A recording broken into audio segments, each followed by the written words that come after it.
You ever see a political story break that just makes you go, wait, what? 1 minute everything's heading in one direction, and the next it does a complete 180. Well, today we're diving deep into one of those head-scratching moments. It's a story about sanctions, alleged secret deals, and a viral theory that tried to explain it all. Let's dive in. So our story starts with a move that really shocked just about everyone watching. A set of really powerful international sanctions were suddenly wiped away. The decision just seemed to come out of thin air, and it left this massive question mark hanging over everything. And right there, that's the heart of the mystery we're unpacking. How does a major diplomatic weapon like sanctions, put in place by the US against a top judge in Brazil, just disappear overnight with pretty much no explanation? Here is the core fact of the matter. On December 12, 2025, the Trump administration, which had put these very sanctions in place only 5 months before, suddenly did a complete U-turn. The target, Justice Alexandre de Moraes from Brazil's Supreme Court, was, officially off the hook. The big question was, why? Well, you know how it is. The internet can't stand a vacuum. Since the official story was incredibly thin, a really compelling narrative popped up on social media to fill in all the blanks. And boy, did it spread like wildfire. The U.S. government mumbled something about a changing political context, but gave no details at all. So into that void steps a Brazilian political analyst, Pedro Henrique Delfino. He posted this super detailed thread on X, offering a sweeping, almost movie plot explanation for the whole thing. And people were absolutely eating it up. The main post in his thread racked up over 38,000 likes. That just shows you how desperate people were for an explanation, any explanation, that made this confusing event make sense. This wasn't some niche theory. It went completely viral. This quote right here from the analyst's thread really gets to the core of the theory. It's all about this idea of a shared experience, a bond between U.S. President Trump and Brazil's former president Jair Bolsonaro.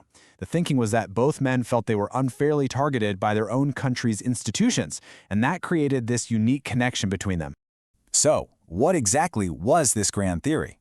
Well, it went way beyond just shared feelings. It alleged a huge high-stakes geopolitical bargain. So let's break down the absolutely explosive claims it made. Okay, here's the central claim. The sanctions were dropped as part of a secret quid pro quo, a backroom deal between President Trump and the current Brazilian president, Lula da Silva.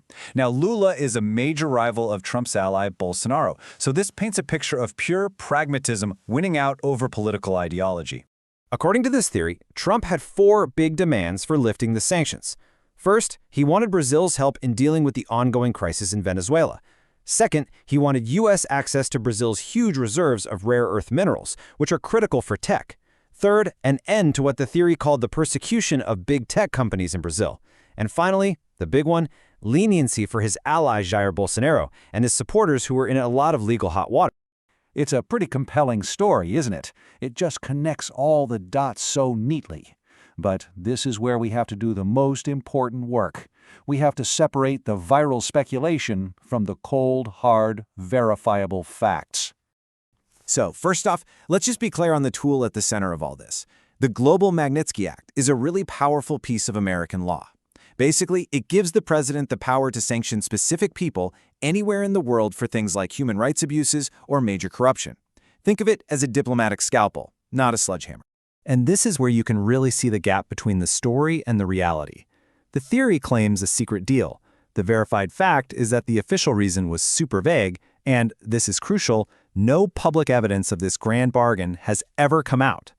The theory talks about trade-offs over Venezuela and rare earths, and it's a fact that Brazil holds 21% of the world's rare earth reserves. That's a huge strategic asset, but the link to this specific sanction reversal remains pure speculation. Okay, so if the secret deal isn't a proven fact, what do we actually know? To get what happened, we have to look past the viral theory and into the messy, complicated world of international diplomacy, where actions are signals and every single move is a calculation. This timeline really lays out the undisputed facts for us. The story kicks off after the January 2023 riots in Brazil, where Justice Moraes becomes a central figure in the investigations. Fast forward to November 2024, Donald Trump is re-elected, and the whole political game changes. By July 2025, his team imposes sanctions on Moraes, a very clear signal. Then, just 5 months later, the reversal. It shows a rapid escalation and an even more rapid de-escalation. And this right here is such a crucial insight into how geopolitics works today. Sanctions are rarely just about punishment. They're a form of communication. They're a lever. Putting them on sends a message of pressure, and taking them off sends an equally powerful message of de-escalation. The reversal tells us that, for whatever strategic reason, the administration decided that applying that pressure was no longer in America's best interest. The why is still a mystery, but the signal itself is the real story here. So after peeling back all the layers of this mystery, what's the real lesson here? What does this whole story about sanctions and a viral theory actually teach us about the world we're living in? First, sanctions are not just about justice. They are absolutely geopolitical bargaining chips. Second, we see just how quickly a compelling story can fill an information gap and go viral, especially when it offers a simple story for a complex event. Third, it really hammers home how important it is to be able to separate proven facts from speculation, no matter how good the story sounds.